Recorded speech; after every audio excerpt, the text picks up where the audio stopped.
So first of all, I want to thank everyone for coming here. This is a great turnout. These things are great for us as a community so that hopefully we can all learn something from one another. If you don't know who I am, my name's JT Wilson and I'm the president of the Women's Republican Club. We try to do these forums when we have candidates running for office so that we can ask questions and find out what's going on. With social media, there's always so much misinformation out there that it's nice to hear from the candidates what they have to say. Before we get into that, we do have a few things that we need to go through as a club. We're going to do the Pledge of Allegiance and the prayer, and then we're going to approve our meetings from last month, and then I'm going to turn it over to Matt Beers, who is going to be our moderator for today. Just remember, we're all adults here, so we want to act like adults. Please, no booing. If you don't like someone, keep it to yourself right now. We're here so that everybody can hear what the candidates have to say. If you do get out of line, we will ask you to leave. Okay? So if we could stand for the prayer and the Pledge of Allegiance. Renee's going to lead us in the prayer, and we'll say the Pledge of Allegiance first. I pledge allegiance to the flag of the United States of America and to the republic for which it stands, one nation, under God, indivisible, with liberty and justice for all. Lord Jesus, we just thank you for tonight. You are the awesome God of the universe. We thank you for giving us the privilege to live in a democracy where we can vote for our officials. And Lord, I just ask you to open up everybody's hearts and their minds so that they can hear from you. In Jesus' name, amen. Amen.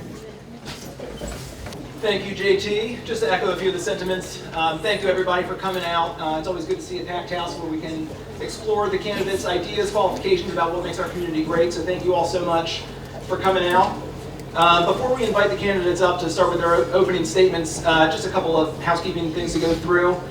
So as some of you may know from submitting questions, so the questions that the candidates will be asked tonight will be from the audience and from people who have emailed in or texted in a few questions. So the goal of this is to really get the community's feedback and let the candidates talk about the issues that's most important to the community. We do ask that if you submit any more questions throughout the evening that the questions be limited to topics relevant to the position, not be personal or accusatory in any nature, and the questions themselves will be asked in alternating order as we go out throughout the night. The candidates have been briefed on the format of the program, so the candidates are going to go in alternating position. We've started with, based on a coin toss, the County Executive Danielle Hornberger is going to go first. Once the question phase begins, each candidate will have 90 seconds to answer the question, with a 30-second rebuttal from the other candidate if they're mentioned, or an additional 90 seconds if the question is to both candidates. Like JT said, if there's any inappropriate or disruptive behavior, we're all here at the invitation of the Republican Women's Club. So we ask that we respect their rules and order, and if we're asked to leave, we comply with everything the Republican Women's Club asks us to do. So without further ado, for their first 5-minute introduction, I'll welcome to the stage Danielle Hornberger.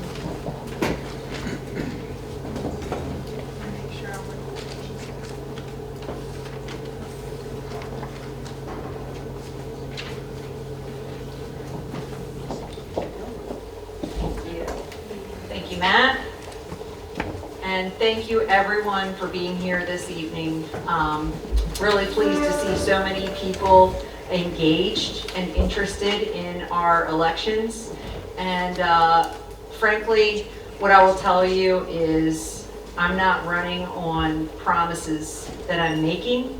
I'm running on promises that I have kept and that I will continue to fulfill. So when I ran 4 years ago, I ran with the promise that I am a conservative and I believe in lower taxes, and I could make that happen, and I have. I have been able to run a more efficient and effective government, finding waste and making our government more accountable and more efficient while still providing services to our citizens, while still providing $10,000 across the board increases to our public safety professionals, bringing in more public safety professionals because public safety is so important, and at the same time supporting our school system. I know there's a lot of misinformation out there, and there's a lot of confusing information out there, frankly. But what I have done is I've called for accountability within our school system, because I believe that our students and our teachers and our classrooms deserve that. Because if we don't know where the money is going, what are they getting? How do we know that they are getting what they deserve? That's the question. And what we found out last year at the end of the year, when meeting with a school board member, was that the school board was not seeing a line item year-over-year budget. This is important, folks. These things are what hold our government accountable to you, the citizens. You, the citizens, should have the ability and the right to see where your money is going. And so we push for that. In fact, the letter from myself and the 4 council members who supported it is over on that table over there if you'd like to look at it. We've done a lot of things in my 4 years or 3.5 years that I'm really proud of. And I'm looking forward to telling you a little more about that. We've supported the health of the Chesapeake Bay. We've supported community services. We've brought back the OIT, the Opioid Intervention Team. This county is now the second best as far as improvement in drug overdoses in the state, according to the state dashboard. We're one of only 2 counties who now have sewer and septic under the county instead of the health department. We were losing a ton of funding that was state funding to help people in this county who are on failing septics. Now those people who are on failing septics can hook up to our public sewer system and receive $20,000 from the state that was being left on the table to go to Baltimore City or wherever else. We've done a lot of things. We continue to do a lot of positive things. We work for the citizens of this county. We answer to the citizens of this county, and I'm proud of that. I'm proud of providing tax cuts every single year, not just property tax cuts, but also personal property, which is a business tax cut, as well as income tax cuts for the last 2 years. So that not only helps those folks who are wealthy landowners, quote unquote, which I always have to laugh at because a lot of us are not wealthy who own land, but it also helps everyone in our society who has income. And I think that's important. It is your money, and I do not believe, like my opponent, that the government could spend it better. I believe that we, the government, do the best that we can to provide those services to you that we need to, and we make it as efficient and as effective as we can. And if we can give you some money back during record high inflation, we're going to do so. Thank you so much. I'm Danielle Hornberger, and I appreciate your time.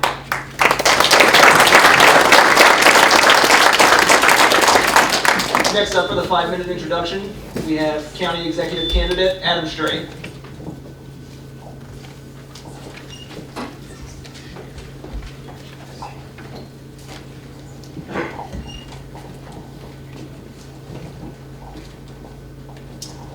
Thank you for inviting me. Thank you, Matt, for moderating. Thank you to the audience for taking the time to ask questions and to listen. I consider this part of a job interview. Every 4 years, a position opens and interested candidates apply, incumbents included.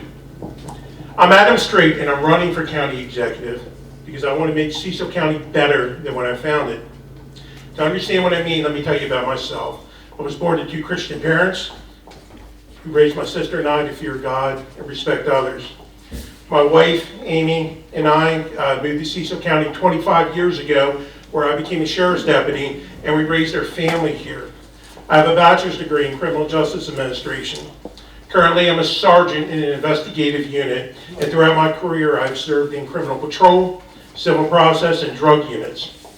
For years, I investigated child abuse, speaking for young victims who couldn't speak for themselves. My expertise in these investigations allowed me to testify for legislation intended to protect children and to increase penalties on those who would hurt them, to include Jessica's Law. I've been a conservative Republican since I was 17 years old. And as a law enforcement officer, I not only support, but I also defend our Constitution and the Bill of Rights, including our Second Amendment right to keep and bear arms.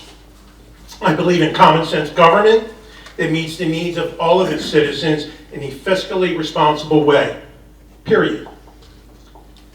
My entire adult life has been centered around public service and making my community a little better every day. This is who I am.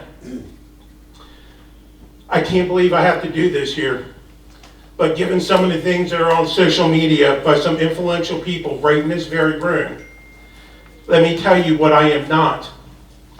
I've been called a lot of names over the years, but until I ran for county executive, liberal was not one of them. I'm a law and order, fiscally conservative, Trump-supporting Republican.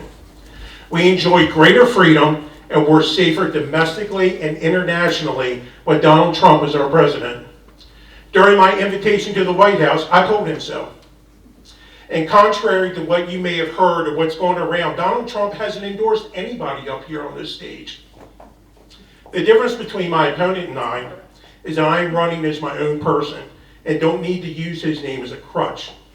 Let President Trump deal with national issues, and I'll stick to working on making things better at home. I am not affiliated with Cecil Solidarity, Black Lives Matter, or any other similar groups. I've been a cop for far too long and suffered way too many scars and injuries holding that thin blue line to let that accusation stand. Back in the blue isn't some cheap campaign slogan to me. It is my life, and any suggestion otherwise is a lie. And contrary to false accusation by my opponent last week, I do not support raising tax rates, and I will not as county executive. I've been very clear on that, both on my platform and my comments. Proper funding for Cecil County Public Schools, or any department, is a deliberative process involving compromise. Governing is choosing. It's about priorities. When you're allocating a limited number of tax dollars, what you give to one, you must take from another. It's about balance. We need to do a better job of finding ours. I am not targeting Democrats to temporarily change parties for this primary. I am targeting GOP-leaning and swing unaffiliated voters, many of whom left the Republican Party because they felt unwelcome. I want those people back. I want to grow our party and fill what President Reagan called the big tent. I would think that the local central committee would share this vision, and it is in fact a stated goal on the website of the Republican women of Cecil County. To the extent that some Democrats may be changing parties, that falls squarely on the incumbent. With me, what you see is what you get. And while I'm human and I do make mistakes, I'm honest, thoughtful. My integrity is unquestioned, both professionally and personally. My platform, found on my website at straightforcecil.com, is based on my values and is how I will govern. If my values more closely reflect yours, then I'm your guy. If not, then there's another candidate in this race. I'm running for county executive for the same reason I became a cop, to make Cecil County better than when I found it. Thank you for your time. I'd like to earn your vote.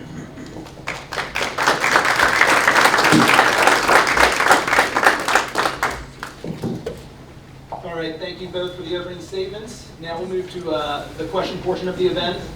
Same as how we're being hosted by the Cecil County Republican Women.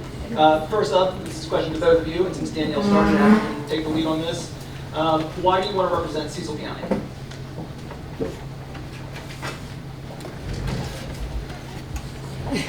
Does anybody have cards or any questions on it in right now?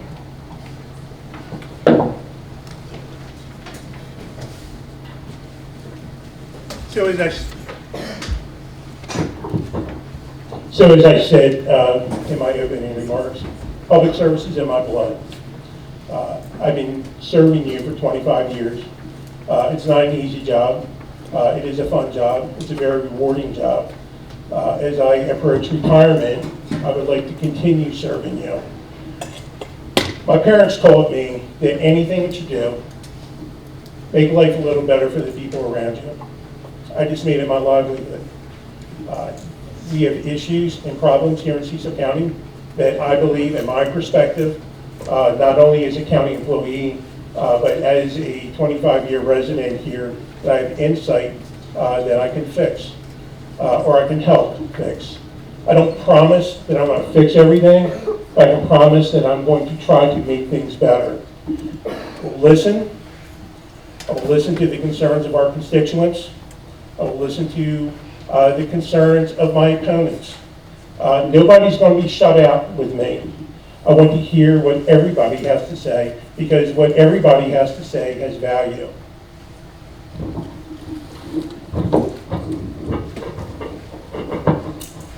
So my son is a fourth generation Cecil County resident, and he loves it here, and I love it here. Cecil County is, to me, the quintessential slice of American pie. It's the way things should be.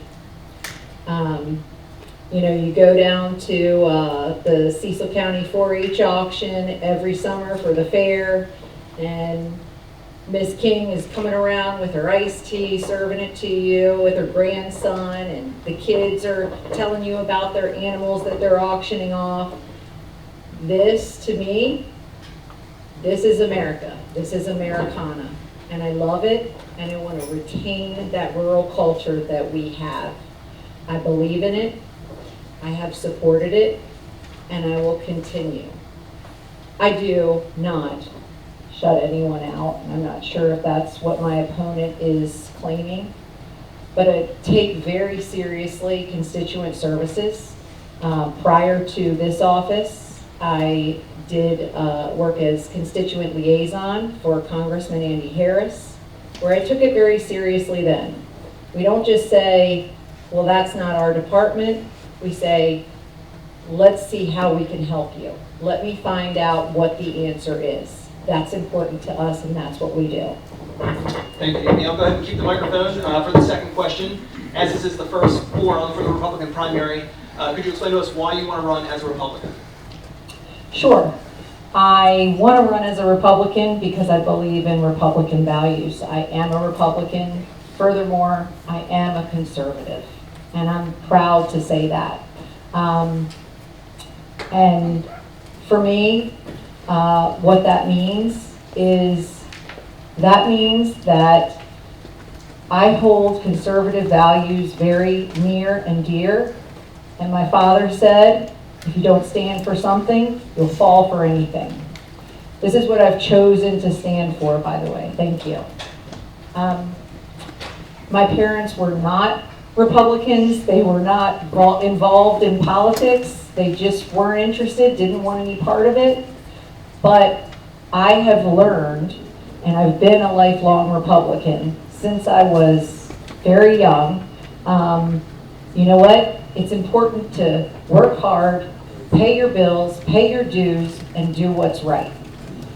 That's just what I believe in. That's what I believe the conservative movement is. We believe in doing what's right. We're not Democrats. We're not liberals.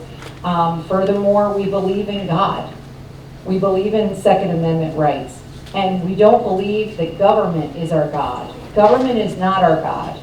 That is not who makes the decisions for us. That's not who we serve and who we want our money to determine our life for. We have choice, and we have our choice to be conservatives and believe in God and country. Thank you. Thank you, Danielle. Mr. Streight. So again, I've been a Republican since I was 17 years old. I can't imagine being anything else. I remember when I was in, I think, kindergarten, we held a mock election between Jimmy Carter and Ronald Reagan. And of course, back then, we were too young to understand the politics, but so Ronald Reagan was my guy for whatever reason, probably because of the way my parents raised me. I stayed with the GOP and the Republican values. Ronald Reagan is probably the Republican that I look up to most. I think as a party, we talk about him. We speak of him as a saint, but we've kind of gotten away from his vision as a party. And I think that as a nation, we were probably at our best when he was our president and we followed his vision. There's a quote of Reagan that says, "This government exists for the convenience of the people, and we can give to government no power that we do not possess as individuals. The citizen does not earn to support the government, but supports the government so that we may be free to earn. That because there can be no freedom without law and order, and every aspect of government must be approved if it makes freedom more secure, and disapproved if it offers security instead of freedom." I will tell you, for 25 years, that has been my mantra as a Cecil County Sheriff's Deputy.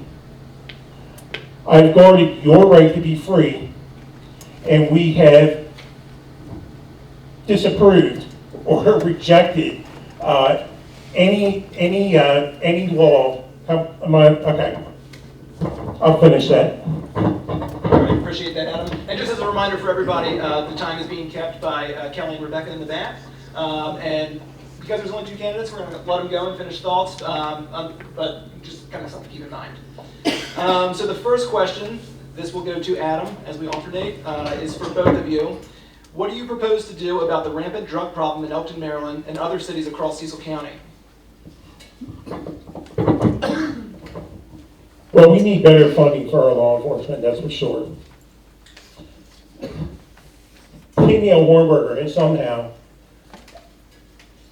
done what Black Lives Matter never could, which was depleted our sheriff's office. It actually defunded the police, no matter what she tells you.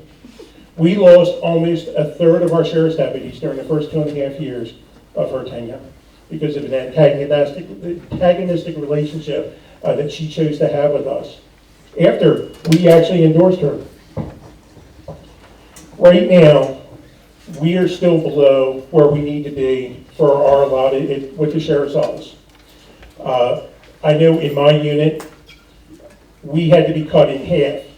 Part of what we do where I work is we try to investigate the overdoses that are plaguing this county right now and try to figure out where this poison's coming from. And we have 4 people, but because of manpower, we're down to 2.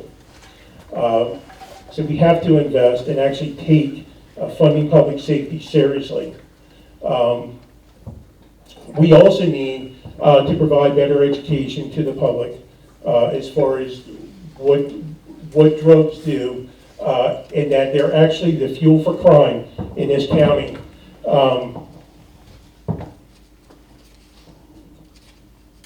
What was 30 seconds? Okay. I'm gonna get the hang of this. Danielle, same question to you. All right, so first of all, I'd like to say any loss of sheriff's deputies was a response nationally, and Adam knows this. Certainly, Sheriff Scott Adams knows this, and I'd love for any of you to go speak to our sheriff. Please do, and he'll talk to you, and he'll share with you the facts. We had a national BLM movement. It was awful. I was down in DC when I couldn't get back for 3 hours because of the BLM movement and people going after us. So I'm very aware, and actually Council President Jackie Gregory and I have worked very hard with MACO to lobby against the bills that are antagonistic to law enforcement, including a bill that would allow people to civilly sue our law enforcement officers. In addition to that, and I'm sure we'll get into it later, I gave historic taxing, a historic $10,000 raises to our law enforcement, and that was on top of their already negotiated contracts. As far as our opioid epidemic, and it's not just opioids, there are other drugs coming from Philadelphia mainly. It's very interesting, not coming from Baltimore. We have made great leaps, but there is still more work to do, and that's why I have reinitiated the opioid intervention team with the health department, the sheriff's office, and many other agencies, and we're doing a lot of great work with the partners of this county who are helping out. Thank you. Thank you, Danielle. All right, the next question is for both of you. Do you support a voucher system for private education? Starting with Danielle. Absolutely. Yes, I do. I am not entrenched with a union, any union. I believe that the free market is what provides us best results, and that's in any area. And what we see now is we are seeing a school system, and this is not just our school system, folks, it's not, but school systems across the state, across the country that just need, or say they need more. If we had a free market, we would be able to see open competition. And you know what? It's crazy. The teachers union really has a stranglehold on Annapolis. They really, really do. And it's so crazy, the stranglehold that they have, that Democrats, yes, I have some Democrat friends, a Democrat friend down in Annapolis, I called him up last year on Sine Die, that's the last day of the legislative session, and I said, how can Democrats vote against this BOOST program? The BOOST program gives inner city schools, inner city children, choice, school choice, and they are succeeding. They are doing well. How can you be against that? How can you be against your own kids doing better because they have school choice? Explain that to me. That's all I got. So yes, I do believe in school vouchers. I was very clear with the teachers union when I interviewed with them on that. I believe iron sharpens iron, and I believe in the free market competition, and that if the public schools want public money, then they should get better. However, that is a pipe dream. It's never going to happen here in Maryland, okay? Given the voter demographics, it's never going to pass the General Assembly, so it's important for us to work with the system that we have, and I recognize that. But I want to go back to the last question, okay? Because about public safety and what Danielle just said. Assaults, thefts, and murders are more frequent than the current past, and overdose deaths, while it is true, slightly declined over the last year, they're still unacceptable, including 3 children that died within the last 8 months here. As a sheriff's deputy, I am glad that we got that $10,000 raise. Thank you.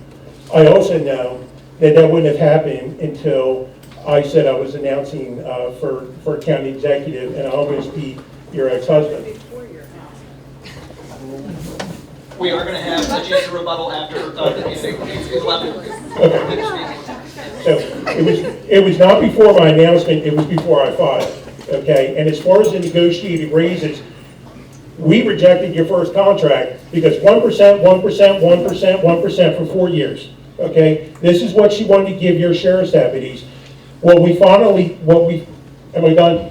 Yeah. Sorry. I need to start paying more attention to you. And before we continue as well, I'm going to swap out mics.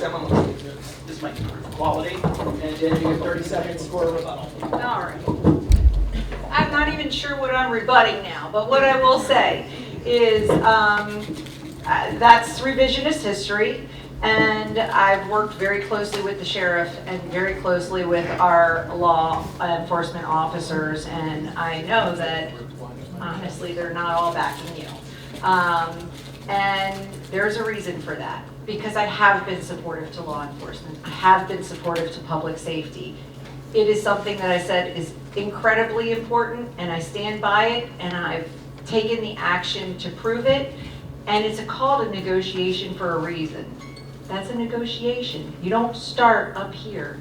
You work together and you meet in the middle, and that's what we did. And then I did what was needed after I had the time to assess how much money we had. Thank you. The next question is to both of you, starting with Adam Streight. What will you do to improve governmental relations with small businesses in Cecil County? That's a really good question. So local businesses are the backbone of our economy. They hire our families, they donate to local charities, and they sponsor our kids' sports teams, and they need our support, and they need government to be an ally and not a hindrance. And I want them to succeed. And the faster county government can help them succeed through whatever business that they have with us, the faster they can help us. So we can fund the things that are important without raising taxes.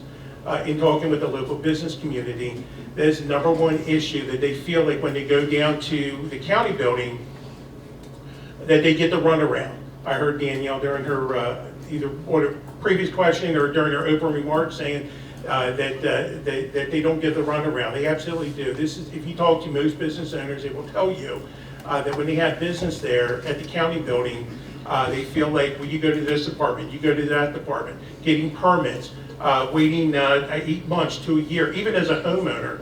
8 months for a deck on the back of your house is ridiculous. So constituent services is going to be a hallmark of my administration. I have people that are going to, when you come in with a complaint, they're going to take that complaint, and those people are going to be answerable to me, and we're going to make sure that we get that solved. And I want to listen to the yellow. All right, and yeah, sure.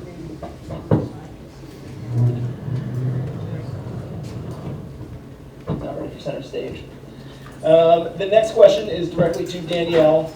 This is a question that asks, is it true that Wait, one... do I answer that one too? Did you not respond? No, Oh, sorry. I'm sorry, go for it. So, first of all, we have streamlined permitting through the OpenGov platform. It's a new platform that I brought in under my administration, and it's been very helpful. And in fact, I'm not sure about the 8 months for a deck. If it's 8 months for a deck, there's probably an MDE reason for that. Critical area is one of them.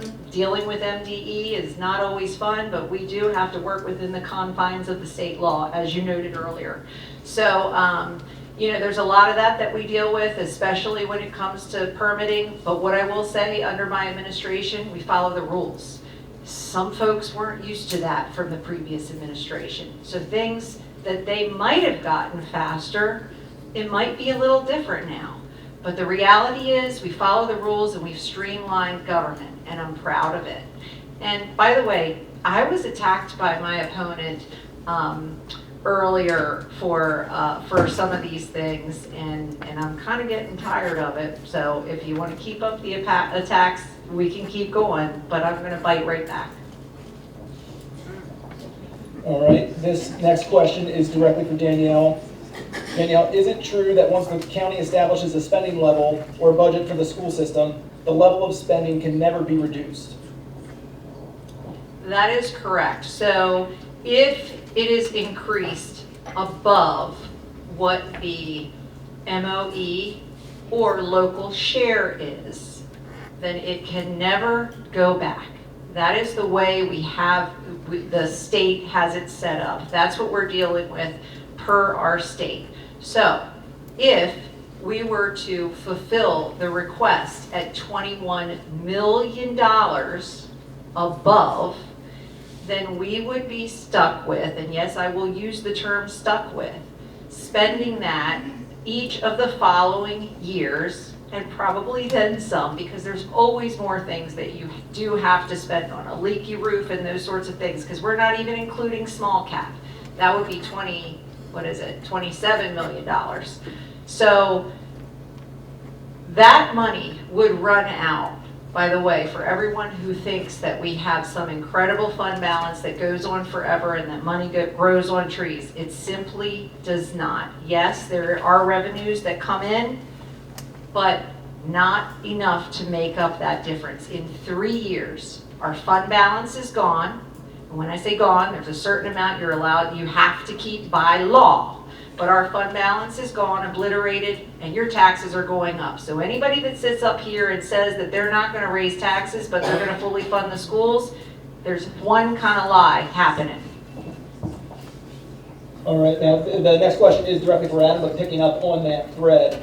The question is, what is your idea of fully funding the school system, and how would you go about securing the funds for it? So you kind of lead into that. So I want to go back to maintenance of effort. I think that was a terrible law. I think that it disincentivized county governments to fund what they need to fund because, as was said, what you give this year, you have to give forever. And it really makes people think as to how much money we're going to allot every year, and we're on the hook for that. So to that extent, I do agree with the county executive. Where we differ is that by funding at maintenance of effort levels, at bare minimum, not even keeping up with inflation, this put the schools at a disadvantage. If she could have funded a couple $1 million each year, I think it would have taken a lot of the wind out of their sails from where they're at right now. So as far as what fully funded means that, I don't see any papers, fully funded to me means whatever negotiations that the county executive and the schools come to in private without politically grandstanding, okay? That's the number that we agreed to, okay? It's not what the school board asked for. Nobody is going to get $21 million or $26 million in the Streight administration. It's not going to happen. But I think that we can negotiate in private and not in public. Thank you both. This next question will start with Danielle, and it's a question for both of you. As a county executive, where would you stand with improper, mature material in front of school children, especially elementary school? And what could you do as county executive to improve curriculum, if at all? Great question. First of all, I want to just talk real briefly about MOE and that misnomer of the minimum funding for the last 3 years and how things could be better. We're not just going to throw good money at bad. We're not going to be Baltimore City. We're not going to spend more money without seeing the results. We want to see positive results, and I believe in that. Over the last 3 years, we saw an additional more than $50 million get sprinkled into the school system. That's more than 10 times the amount that they saw in a 3-year period under the previous county executive. 10 times the amount above MOE that they're used to. Where did it go? What are the results? That's what's important. Secondly, the answer is no, I do not support inappropriate material in our school system. Absolutely not. In fact, I've been pretty public about that. I've gotten some comments, some negative comments, I think from your running mate, Ms. Branch, back when I pointed out a book that was inappropriate and in our schools. I just got provided by a parent another inappropriate book that was in our Northeast school system, and I'm not happy about it. I'm really not happy about it, and I have been making myself heard to our county school board, but what are you going to do?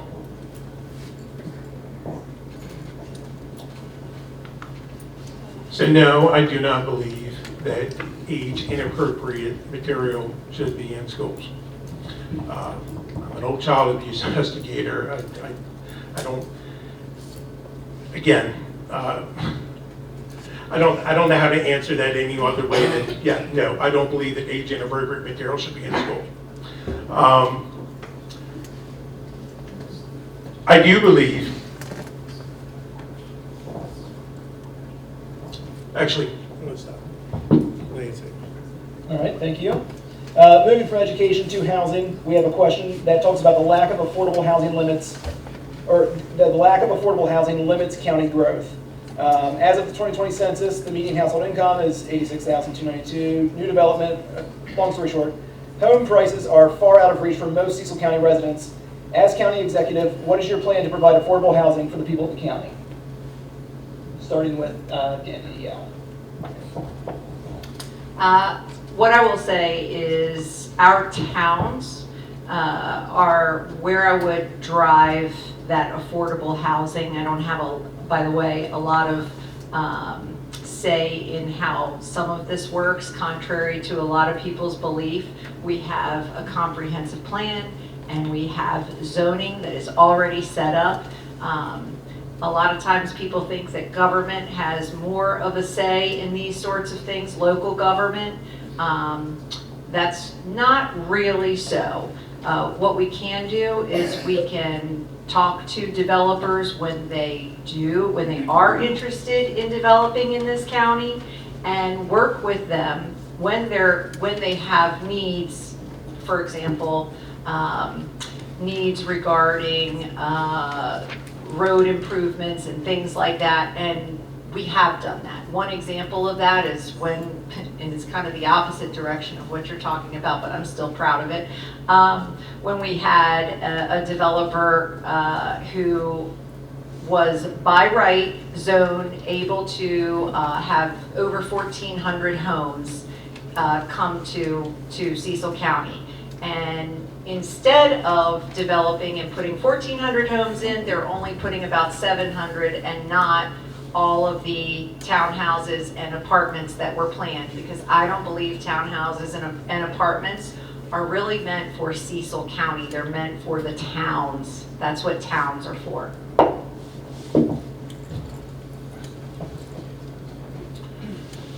So yeah, I think we need to slow down a little bit when it comes to developing. I think the county got it backwards. What Danielle was talking about was the 750 apartment units there in northeast of There's not 750 apartments, 750 homes. Some of that is apartments. Okay, so 750 homes Right. In northeast golf course. Is that what we're talking about? Okay, all right. So the county got it backwards, okay? Route 272 and Irishtown Road is not equipped for the amount of traffic that's going to occur. They still have to pass over traffic. It's definitely good that we're talking to each other, Sorry. but let's wait until Yeah. each person finishes. So it's not equipped. It's not equipped for the amount of people that are coming in there. The schools, Northeast High School, Northeast Middle, Northeast Elementary, the schools are already overcrowded and they're not equipped for all this development coming in. What the county really should have done was, let's work on the roads first. Let's make sure we have the infrastructure. I understand that a lot of this was put in place before she became county executive. Okay, I think we all understand that. But before we actually start breaking ground, we need to make sure the infrastructure is in place that's going to be able to handle the influx that's going to occur. And I think that this is where they failed on this. Thank you, Adam. In keeping on economic impacts in the county, we have a question that asks, inflation has had significant impacts on families and the Cecil County government. Do you feel the county budget has to keep up with inflation? I feel like the county budget hasn't exactly kept up with inflation. We've done, in my opinion, a really good job at, like I said, finding efficiencies, making our government work better for us. I can certainly name a few of those things. I know there's been some talk out there that we spend more on legal. That's simply not true. We actually spend far less. But what's interesting is prior to my administration, each department was spending hundreds of thousands of dollars, and some smaller departments tens of thousands of dollars, but usually hundreds of thousands of dollars on their own, because they would send out for legal services outside of the county. And so that was in each department, where we have now streamlined that within Cecil County government. Think of it. Think of how expensive things are when you outsource them rather than doing them yourself. So that's essentially one way that we have made Cecil County government more efficient and not spend, what inflation, CPI was what, 6 point something percent at one point recently. We certainly did not increase by that much. We've done a good job. So the county operating budget, fiscal budget, is average a surplus of close to $18 million average over the past 3 fiscal years. This type of surplus indicates that the incumbent has done an irresponsible job of budgeting for the services that the county taxpayers expect. The Republican voters that I talked to have told me they want a budget that's good for Cecil County and their families. And that's why I will deliver to them. It's not what I expect on April 1st. Thank you, Adam. Go ahead and keep the microphone. This question is specifically for you. With the talk about education and the increased funds, a question asks for three improvements needed within our public school system and what tools the county executive can use creatively to hold them accountable to meet those goals. So because we have an elected school system and school board, the county executive is kind of limited on what control we would have over Cecil County Public Schools. And it's really the power of the purse. It should be an incentive for improvements, and that's what I'd like to see. I've been pretty clear about this, both in my platform and in my comments, that there are things that we want to see improved, whether it's reading scores, whether it's math scores, whether it's whatever.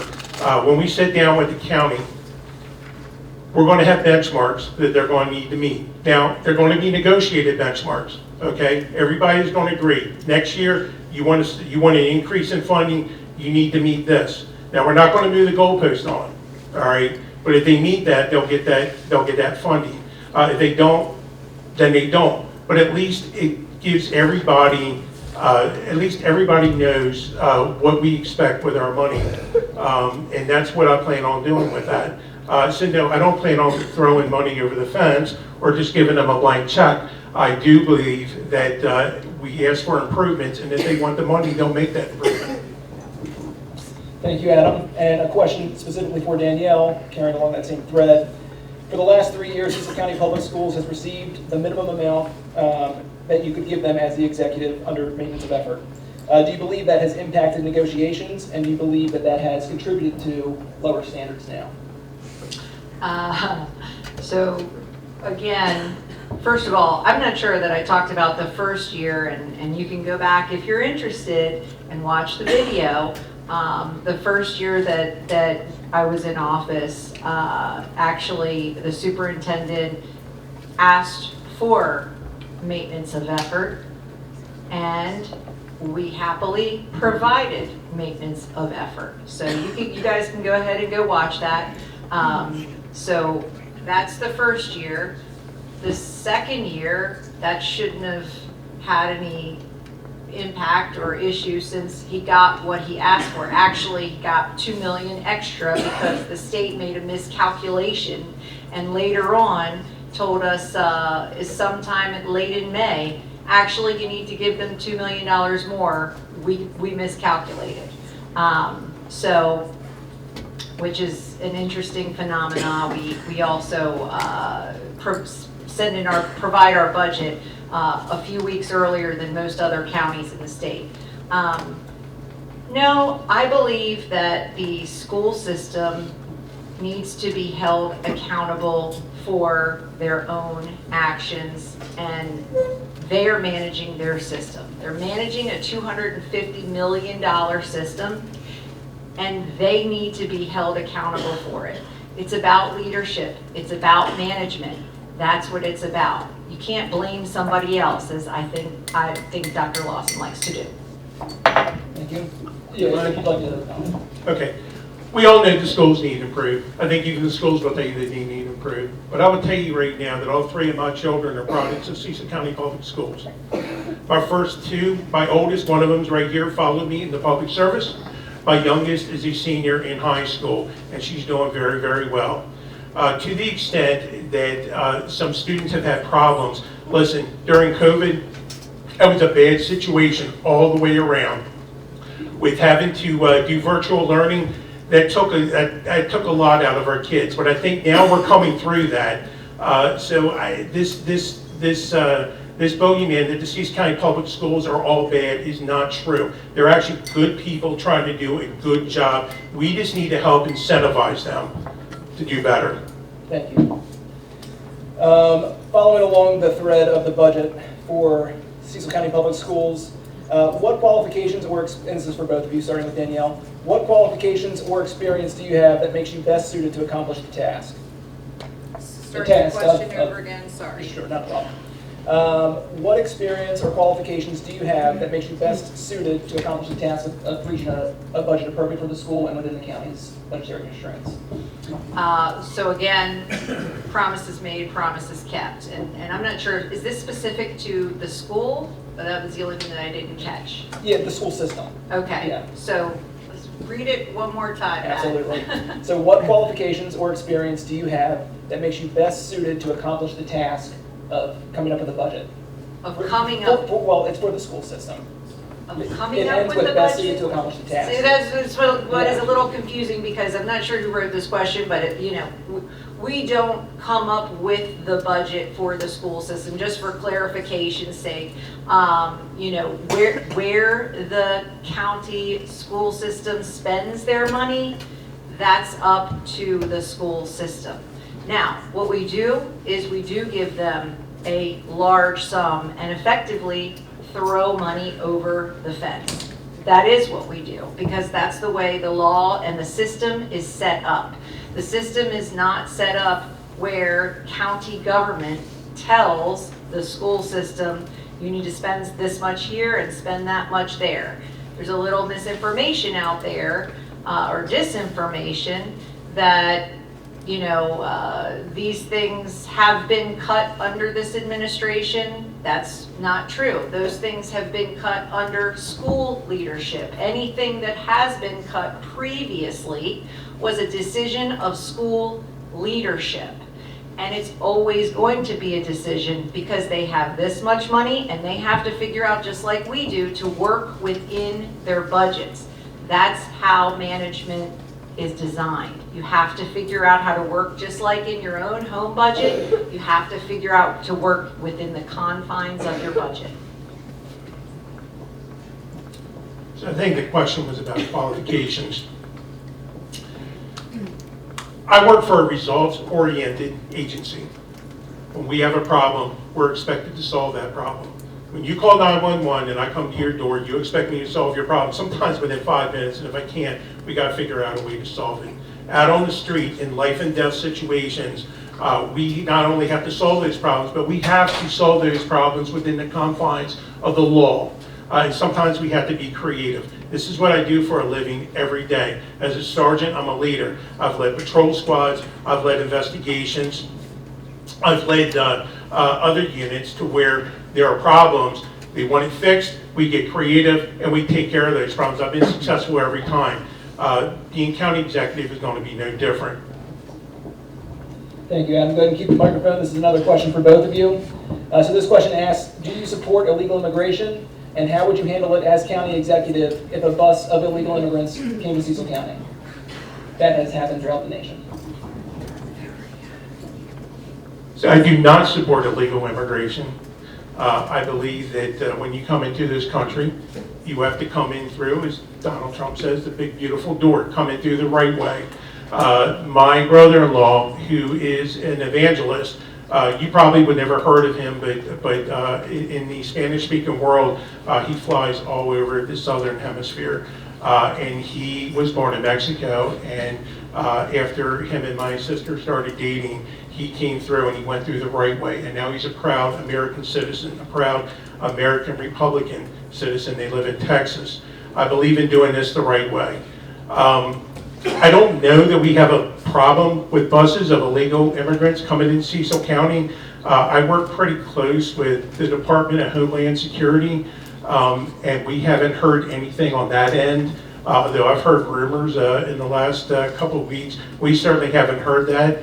But I'm certain that if that was brought to our attention, as county executive, we're not a sanctuary county. and we're not going to be under a Streight administration.